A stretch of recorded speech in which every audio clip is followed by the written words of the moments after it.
Final, muy cortito, vamos a ver solamente terminar este parásito, que digo que es muy corto y hasta ahí vamos a llegar para que hasta aquí entre los contenidos de la pregunta. Estábamos trabajando con, entonces, estroquiloides, específicamente les acababa de mostrar el estudio de estroquiloides Westeri, que era de las colillas especialmente, y que les voy a mostrar ahora es estroquiloides temporales, que no es que sea diferente como ciclo, sino que solo para hacer énfasis en cómo afecta a los perros y también a las personas. Este es el que es considerado zoonótico, por eso lo separo un poquito. Estroquiloides temporales es exactamente un ciclo muy parecido. También las formas de infección son que las larvas pueden entrar por vía oral, en el caso de los perros, gatos y personas, ¿cierto? A través de algún alimento, algún vegetal. Pero la otra vía que es importante también es la vía percutánea, entrar por la piel. En este caso, también, especialmente en perros, también la vía lactogénica es una forma en la que las hembras le pueden traspasar las larvas a los cachorros con la leche.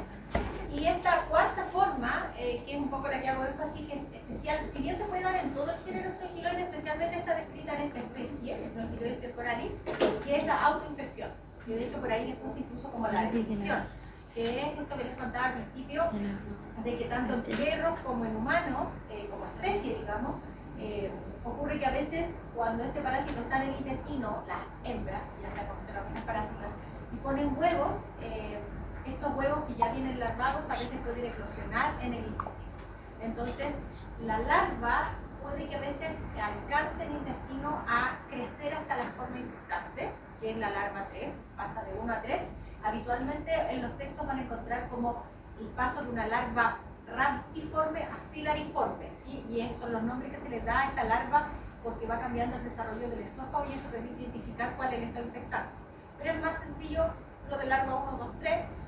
Y la larva entonces a veces puede eclosionar del huevo, que es estadio 1, pero evolucionar hasta 3 y puede generar autoinfección, es decir, en el mismo intestino la larva perfora la pared intestinal o bien alrededor del ano, en la zona perianal, se devuelve de alguna manera. Es como lo que trato de explicar, que este parásito puede en el mismo intestino evolucionar hasta la forma infectante que se encontraría el animal en el suelo. Y eso es lo que genera este fenómeno de autoinfección. En los perros esto no está tan descrito. Seguramente sí pasa, pero debido al pelaje probablemente pasa un poco inadvertida esta erupción cutánea que se puede generar por la autoinfección. En cambio en humanos sí está descrito que lo que les contaba al principio, que en las personas que están parasitadas con este nematodo, la autoinfección genere una especie de rash cutáneo que generalmente se manifiesta como un puntillo hemorrágico en la zona abdominal, inguinal y glútea, en general en la zona pélvica. Y eso es lo que es curioso, ¿cierto? Porque la mayoría de las veces un rash cutáneo no es tan localizado cuando hay respuesta alérgica a algo. Eso les quería contar un poquito de la diferencia que está escrita especialmente en humanos. Cualquiera sea la especie, estos parásitos en estado adulto, las hembras, ¿cierto? Pueden causar diarrea. Eso es uno de los signos clínicos importantes, es una diarrea importante, una diarrea que incluso en las personas las hace bajar de peso. La otra manera en la que este parásito causa daño es por la migración larval, especialmente cuando se mete con la piel, que genera mucho dolor, prurito, ardor, y sobre todo en el fenómeno este de autoinfección, en las personas que están subcutáneas, ¿cierto? En la zona pélvica. Y cuando el parásito va migrando en búsqueda del pulmón para subir por la vía aérea y volver al digestivo, esa pasada por el pulmón también puede generar problemas, ¿cierto? Y puede generar patologías de tipo respiratorio, puede generar dificultad respiratoria, tos, y podría llegar a ser súper grave y generar incluso una respuesta alérgica que cause la muerte. Donde más están reportados estos signos clínicos es en las personas. En las personas está mucho más detallada la tecnología, evidentemente porque las personas podemos verbalizar más síntomas que los humanos. Entonces en las personas esta patología se considera grave, bastante grave, especialmente en individuos inmunocomprometidos, porque puede llegar a ser mortal. Este parásito, lamentablemente en las personas, lo que les contaba también antes, es pesquisado de manera muy tardía, porque da síntomas muy inespecíficos. Entonces, como lamentablemente ocurre mucho hoy en día en medicina, sobre todo humana, que en la Facultad de Medicina Humana desde ya hace algunos años se ha estado disminuyendo mucho la cantidad de horas de enseñanza de enfermedades parasitarias. Los médicos humanos hoy en día prácticamente solo tienen un par de horas de enfermedades parasitarias dentro de una asignatura, no que se llama así, sino que como de agentes biológicos, y son muy poquitas horas, ni siquiera tienen laboratorio. Por lo tanto, en general, la formación médica humana hoy en día no es muy, en Chile, por ejemplo en Chile, conozco otras realidades, no tiene una formación muy, no es como que culpa de los médicos, sino que su formación primaria curricular no tiene énfasis en parasitología. Entonces, toda la enfermedad parasitaria en humanos, lamentablemente a veces las personas pasan de médico en médico buscando un diagnóstico porque no hay enfoque ahí para pesquisar signos. Y esto es lo que pasa, una de esas enfermedades esta es una enfermedad que la persona puede volverse muy grave, sobre todo si pasa mucho tiempo sin diagnóstico. Las personas con diarrea empiezan a desmayarse mucho, empiezan a bajar la condición corporal, empiezan a adelgazar, empiezan a afectarse de manera sistémica, empiezan con signos respiratorios, pueden generar neumonía. Y el problema grave es que muchas veces se ha reportado que por estos signos, especialmente respiratorios, con dificultad respiratoria, por la migración de las larvas, se genera una respuesta, una psicología muy similar a una reacción alérgica o asma. Entonces, el primer tratamiento para aliviar esos signos es corticoides. Y los corticoides, claro, alivian los signos similares a una reacción alérgica, pero lamentablemente la mayoría de las personas que han recibido corticoides termina con una, que ha estado parasitado con corticoides, termina con una infección sumamente grave porque los corticoides generan inmunodepresión y estas larvas hacen de la suya y comienzan a migrar incluso hasta tejido nervioso. Entonces puede generar después compromiso neurológico, estas personas caen en coma y finalmente muchos de estos pacientes han muerto. Y lamentablemente es por un deterioro progresivo por falta de diagnóstico. Entonces, esta enfermedad es especialmente importante en personas inmunocomprometidas o que están recibiendo algún tratamiento inmunosupresor, porque está yendo en su muerte muy grave. Ya, el diagnóstico, finalmente, como habíamos conversado de que estos huevitos, la hembra los pone así ya alargados, ya viene la larva uno lista. Entonces, en el caso del clostridium o Enterium melanocytosis de potrillo, sí se ven todavía huevos larvados. Todavía uno ve eso, ¿sí? Pero en el caso del Clostridoides temporalis, en el perro y en el humano, es más probable que la larva ya haya eclosionado en el intestino y entonces lo que uno ve más bien es la larva, no el huevo larvado. Especialmente esto lo reportan los tecnólogos médicos que procesan las muestras de humanos. Quienes están a cargo del diagnóstico en humanos tienen que aprender a identificar la larva. Entonces, al identificar la larva pueden hacer el diagnóstico, porque suele ocurrir con la especie Stercoralis que ya eclosione antes de salir. Bueno, ya todo esto humano se puede confirmar el diagnóstico con búsqueda de anticuerpos. Y lo que les contaba que en veterinaria, en el caso de los potrillos menores de 6 meses, no es infrecuente encontrarlo, pero en perro es súper raro. Es súper común encontrar huevos o larvas de ya, finalmente el tratamiento está basado en cualquiera de los grupos terapéuticos nematodicidas. Siempre haciendo énfasis que el pirantel solamente va a ser eficaz con las hembras parásitas intestinales y no con las larvas. Ya, finalmente la prevención, de nuevo lo mismo, como es una larva que está en el suelo, siempre la manera de entrar es por piel o por boca, entonces en el caso de las personas siempre va a ser tener cuidado especialmente con las heces de perro, porque el parásito compartido entre el humano y con el perro, siempre removiendo las heces de los perros frecuentemente para que no se contaminen cierto su espacio y el agua y alimento, lavar bien siempre frutas y verduras, y en el caso de los caballos siempre considerar a los potrillos por la posible ingesta de larvas desde la madre. Entonces, siempre se recomienda hacer un polvo parasitario a los potrillos para poder detectar si han ingerido larvas y poner en producción. Ya, estoy cortado. No sé por qué está cortado. Ya. La última enfermedad que vamos a revisar se llama bronemosis, también afecta a los caballos, no es zoonótica, esta sí que no, nada, es específica de los caballos. Y esta es una enfermedad no tan frecuente, se le conoce habitualmente a veces a esta patología cuando afecta a la piel como la enfermedad de verano o la herida de verano. Vamos a ver, el parásito en cuestión se llama Agronema muscae. Como lo dice el nombre muscae, inmediatamente lleva a pensar en mosca. Y efectivamente, Agronema muscae es una especie, es un nemátodo que hace un ciclo indirecto. De los poquitos nemátodos que hacen ciclos indirectos, este es uno de ellos, porque necesita como hospedero intermediario a una mosca. Como hospedero definitivo, ocupa el caballo. En el caballo, como hospedero definitivo, lo que ocupa, digamos, donde se ubica de forma natural es en el estómago. Ahí es donde se ubica el estado adulto. Y las larvas en las moscas. De tal manera que la forma de infección para el caballo es cuando las moscas se posan para alimentarse de las secreciones de las mucosas de los caballos.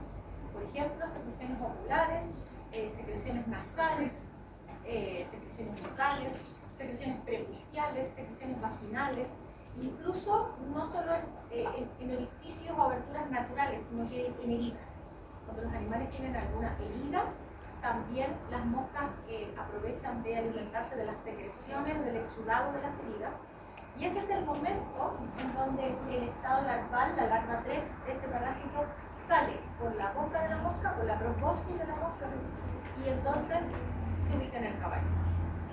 Vamos a ver un poquito cómo es esto. Primero vamos a pensar que los adultos van a estar en el estómago, que se van a parear, las hembras van a poner huevos, y estos huevos que la hembra pone son huevos larvados, parecido al anterior, y también puede pasar un fenómeno similar, que puede que o caigan directamente los huevos larvados o que las larvas fusionen y salgan como larvas. Por eso que tampoco es tan fácil ver los huevos de este parásito en el coco. Ya sea que salgan huevos larvados o larvas, las larvas 1 lo que hacen es ser consumidas en el suelo por larvas de moscas. Como las moscas, especialmente las moscas domésticas, ponen huevos en material sobre todo fecal de los animales, entonces las larvas de las moscas alimentándose comen las larvas o huevos larvados de Agronema. De tal manera que dentro del desarrollo evolutivo de la mosca va ocurriendo el desarrollo evolutivo de Agronema. Para cuando la mosca ya sale de su pupario, ¿cierto? La mosca después de larva, huevo, larva, pupa y adulto, y cuando ya la mosca sale de su pupario, esa altura ya en su aparato digestivo ya tiene a la larva en tercer estadio de Agronema. Entonces esa mosca que se alimenta de estas secreciones, como la mosca doméstica que aprovecha heridas, se posa en alguna parte y por la boca sale la larva de Agronema. Ahora, ¿cómo vuelve esa larva de Agronema al estómago? Que es hasta donde tiene que llegar para poder seguir de nuevo con el ciclo, para alcanzar el estado adulto y volver a traer a posición. Lo que tiene que ocurrir es que esta mosca deje esa larva cerca de alguna zona donde el caballo se la pueda tragar. Entonces, que se pose en las secreciones nasales, en la boca, o en alguna herida donde el caballo se lame, que de alguna manera la trague. O directamente moscas que a veces caen muertas en la comida de estos caballos, en los comederos, y entonces también directamente un caballo comiéndose si quieren en el alimento una mosca con la larva 3 de Agronema. Pero de alguna manera lo que tiene que ocurrir es que la mosca tiene que dejar la larva de Agronema cerca de algún sitio donde el caballo se pueda lamer, y eso implica una herida. Y de esa manera entonces va a llegar al estómago otra vez y va a evolucionar hacia el estado. Ahora, ¿dónde se genera una patología adicional a la que el ciclo biológico natural podría causar, que es básicamente una afección estomacal? Porque las moscas también se van a alimentar de heridas que no estén en un sitio asequible del caballo donde se pueda lamer. Por ejemplo, una herida que genere los mismos apelos, o herida en alguna zona que el caballo no se va a lamer y no se va a tragar esas larvas. Y lo que va a ocurrir en esos casos es que las larvas van a quedar en la herida, por supuesto hasta ahí llegaron, no hay manera que desde ahí lleguen al estómago, y van a generar ahí una afección, y esa herida natural que había antes con la larva empeora y no cicatriza. Es una herida que, a pesar de que se trate, se cure como una herida habitual, o se ve que es cierto que se vaya cicatrizando como lo haría una herida habitual, esta herida no cicatriza y todo lo contrario, empeora, especialmente si es verano, porque por el buen clima las larvas siguen vivas y por eso se le llama herida de verano. En realidad el nombre es abronemosis cutánea, pero se le conoce como la herida de verano, porque es una herida que era como cualquier herida, pero que al tener larvas de abronema no cicatriza y no cicatriza. Y llega la helada del otoño y espontáneamente esa herida empieza a cicatrizar porque las larvas se mueren. Entonces habitualmente heridas que sean que se mantengan durante el verano como rebelde y apenas empieza el frío no suelten, lo más probable es que haya sido larvas de abronema que estaban ahí. Entonces, por lo tanto, aquí hay que distinguir como diferentes apellidos de la abronemosis. La abronemosis natural, ¿cierto? Con la afección del parásito en el estómago, que es el lugar habitual donde el parásito va a querer ubicarse, es una abronemosis gástrica. Y lo que puede generar es signos digestivos, que rara vez ocurre, pero son digestivos, son gástricos. Pero cuando las larvas quedan depositadas en otros tejidos, por la mosca, ¿cierto? Entonces ahí es donde causa abronemosis con otro apellido. Abronemosis ocular, abronemosis cutánea, abronemosis prepucial, abronemosis nasal. Puede tener diferentes nombres, ¿cierto? Dependiendo de dónde queden las larvas. Pero básicamente es en alguna herida. Ahí se ven algunas imágenes, por ejemplo, eso sería una abronemosis ocular. Esta mosca seguramente se posó para alimentarse de las lágrimas, de las secreciones oculares, y estas larvas empezaron a generar esa erosión y causaron una abronemosis conjuntival o ocular. Esto sería prepucial, ¿sí? Lo mismo hicieron en el prepucio. Entonces, por eso es que este parásito no solamente va a afectar el estómago, sino que también los sitios donde puedan quedar esas larvas depositadas por la mosca. Insisto, estas larvas no terminan su ciclo biológico, alcanzan el estado duro, y causan la patología en el estómago. Ahí hay algunas imágenes de abronemosis, por ejemplo, en las patas, que es como la resolución, cómo fue resolviendo esa herida a medida que empezó a llegar el clima más frío, las larvas se fueron muriendo y la herida empezó a cicatrizar. Eran las larvas las larvas de abronema, no larvas de mosca. Entonces, siempre esta enfermedad se presta un poco para la confusión con la miasis. Vengan ojo con eso, porque la miasis es otra cosa. La miasis es la parasitación de un tejido por larvas de moscas. Y estas son larvas de un nematodo que dejó una mosca. Ya, el diagnóstico. El diagnóstico no es fácil, porque ocurre que, como les conté, las hembras ponen huevos larvados, pero que a veces eclosionan antes de salir. Entonces, por lo mismo, no es fácil ver el huevo. Muchas veces solo se ven larvas que se pueden distinguir de larvas de vida libre del ambiente. Entonces, no es fácil identificar este parásito y muchas veces solo es un hallazgo de necropsia o un hallazgo de alguna muestra que se tome de las heridas, si es que al tomar alguna muestra de una herida que no cicatrice, mirar el microscopio, a veces se pueden llegar a ver estas larvas de abronema. Por lo que en general el diagnóstico es más bien clínico, y es esto de ver una herida que no cicatriza, especialmente en verano, en el caballo. Eso es lo que tiene que motivar cómo sospechar de la neurosis. O sea, a veces más bien es este signo el que lleva a terminar. Y el tratamiento está basado principalmente en algún nematodicida con efecto sistémico. Aquí una lactona, por ejemplo, anda súper bien. También puede ser un benzodiazol, pero las lactonas andan mucho mejor en general, tienen mejor llegada a estos tejidos. Y lo que hay que hacer adicional es tratar la herida, porque si bien el fármaco lo que va a hacer es actuar sobre las larvas de abronema, la herida igual hay que tratar. Como cualquier manejo de herida, el manejo que requiera su minuto, y si está con infección secundaria habrá que tratarla con antibióticos, habrá que hacer limpieza, habrá que recoger tejido muerto, lo que hay que hacer, pero en el fondo tratar en paralelo a la parasitosis la herida. Y por eso que como medida preventiva lo que hay que hacer es controlar las moscas en los establos, que también es algo que teóricamente suena muy bonito, pero que en la práctica es muy difícil o casi imposible. Entonces, pero como recomendación no se puede no decir que los animales que estén estabulados tienen que tener constantemente remoción de las mesas del suelo, porque eso es lo que llama mosca, y las moscas le gustan poner los huevos. En el verano en el campo es un tema, las moscas ya se vuelven resistentes a casi todos los piretroides, insecticidas que se usen de los animales, pero igual hay que seguir usando. Y lo que se puede también tener cuidado especialmente es con las heridas de los caballos, en mantenerlas limpias y con algún repelente de moscas. ¿Sí? Hay algunos polvos, ¿cierto?, que se aplican en las heridas abiertas, que tienen algunos repelentes, precisamente para evitar miasis y para evitar abronemosis, ¿sí?, entre otros. Ya. Listo. Lo vamos a dejar hasta aquí. Entonces, entra hasta Agronemosis. ¿Ok? Serían los PPT de Cérculo y demás hasta Agronemosis. Voy a volver a pasar la lista para que estén atentos los que llegaron después.